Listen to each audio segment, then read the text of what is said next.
Last time on Capturing Life. Eat. So I found this spot downtown that wasn't that far from the farmer's market. At first I thought it was just one restaurant, but I later on learned that it was a whole school of restaurants. I noticed that there was actually a kind of flea market, but better than a flea market. Yeah, the Shiro Naturals, which is the all-natural product line, products from our plants that you in mind. It's like we're worlds apart, trying to find a light in the dark. It seems I can't find your heart. Why did we ever start? I'm lost, yeah. I'm lost in your heart. I'm lost in your heart. I'm lost, yeah. I'm lost in your heart, and I'm in the dark. Why did we ever start? 'Cause now we're worlds apart. So LA really does have some great places to eat. And if this is your first time tuning in, to bring you up to speed, in the last episode I had bought me a beef cheek burrito from the Grand Central Market. All right, here's the moment of truth. We're gonna try out this burrito. Sauce on my burrito, baby. Sauce on my burrito.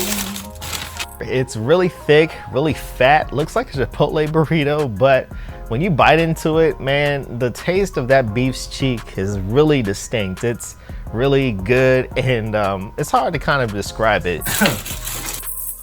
See how this thing tastes, man. Definitely better than Chipotle. Here we go, moment of truth.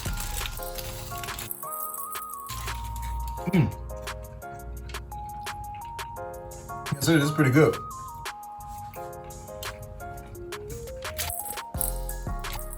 Got some lime in here. Lime it up. That's pretty good. And to wash it down, I got this drink from a juicing stand or a beverage stand that was making the juices or the refreshments from the fruits. Man, let's face it, you guys saw it in the last couple of episodes, and if you're new to this episode, you might want to check out some of the past couple of episodes and see what those fruits look like in LA. Apparently the fruits in LA are really blessed, because they make the juices naturally, you know, at this stand. And man, it was a watermelon strawberry drink that I had, and I can still kind of taste it even now, about 4 or 5 months later in the game. This drink's pretty good, man. Can't complain at all.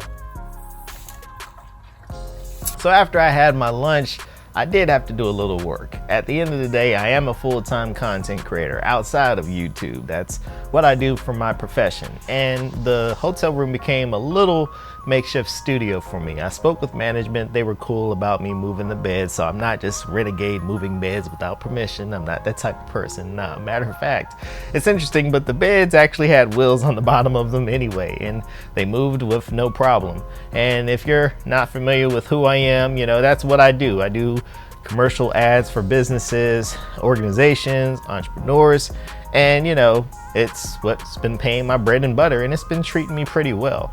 That's what helps me keep money in my pockets when I take trips like this. This trip was prepaid, but when I take trips out of my dime, obviously I gotta have some funds to do it. So, you know, after I got done with a little bit of work, of course, I got hungry and I decided to hit the road and go to Little Tokyo. Now, something that I learned about LA, the traffic in LA, you know, this is coming from a boy that grew up in the DMV. The traffic in LA is really irritating.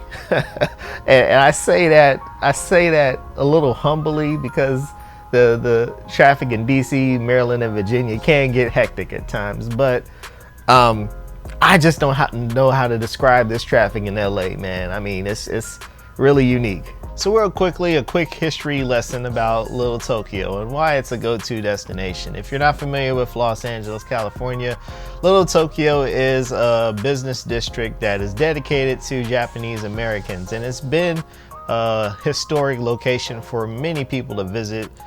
There's actually 3 Little Tokyos in the country, Los Angeles being the biggest one, but there's also one in San Francisco, California, and another one in San Jose. The beauty of this one is that you get a lot of culture, from the arts to the shopping centers to restaurants where you can get some good food, which is where I got my dinner from. So something that really surprised me about Little Tokyo was how early the businesses were closing. In my opinion, you would think if you've never been to LA before, but you've been to big cities, you know sometimes, if not most of the time, big cities are never sleeping. But LA and Little Tokyo apparently was closing early. It was around 8:30 when I was walking around, and businesses were wrapping up and closing shop. And that was just something that I wouldn't expect. Now there is a possibility, maybe because that Sunday was, you know, Easter Sunday, a holiday, and at the same time, it was COVID. So there's a possibility maybe that had to play something into the time factor, but nevertheless, the businesses were closing pretty early. So maybe if you go there, it might be the same ordeal. It may not be. Just throwing that hint out there. The place where I got my dinner from was this place called Shiro Cafe. I did not know that it was actually one of the best cafes there in Little Tokyo. But, you know, looking at it now, you see that it has great reviews. It has full stars. I know my dinner from there was really great, but, you know, it's a good place to go to and check it out. So if you're there, do me a favor, take a selfie and tag me on Instagram or on Facebook or whatever. It'd just be fun to kind of see who went there after my recommendation.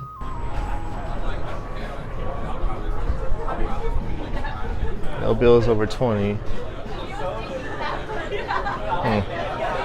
Unfortunately enough, I'm gonna use a card, So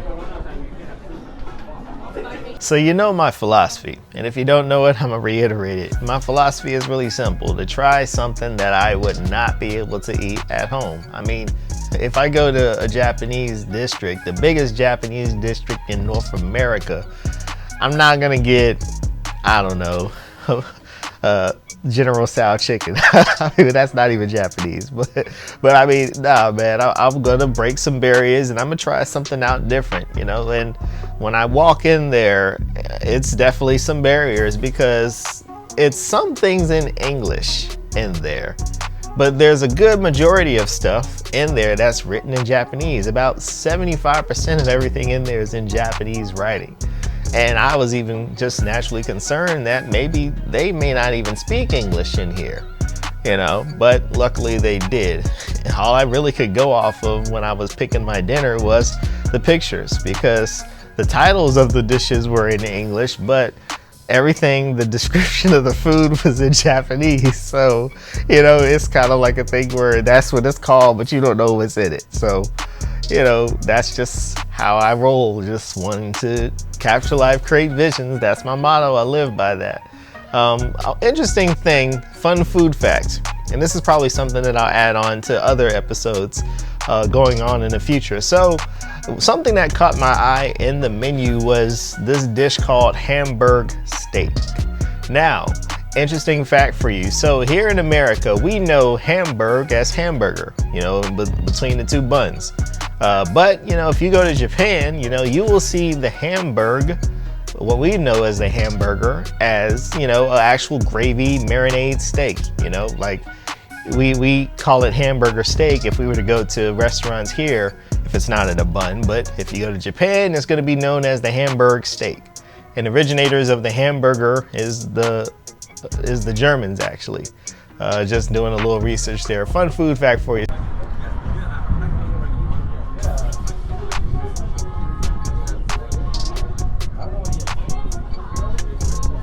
See, that tonkatsu ramen looks decent, but I'm not really digging the idea that it has pork in it. So when I saw Hamburg steak inside of the menu, I did not think of hamburger. I just saw the picture, didn't quite recognize it. I couldn't read the description, so I didn't know what it was until I asked and later on learned.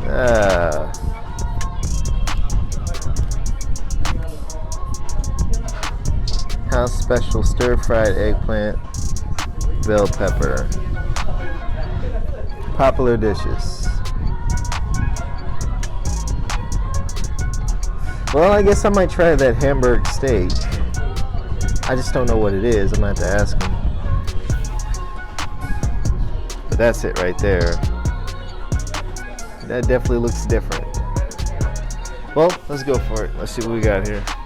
So what I ended up ordering was the tonkatsu ramen, and I'm hoping I'm pronouncing it correctly. I have a cousin who was in the Navy, had married, his wife is from Japan, so maybe she might see this and be like, yay, Jasper said it right, or she might be like, Jasper, you said that wrong. I don't know, but if I butchered it, please let me know in the comments how to pronounce it correctly. But I believe the correct pronunciation of it is tonkatsu ramen. I don't even know what that is. You live life once, so here we go.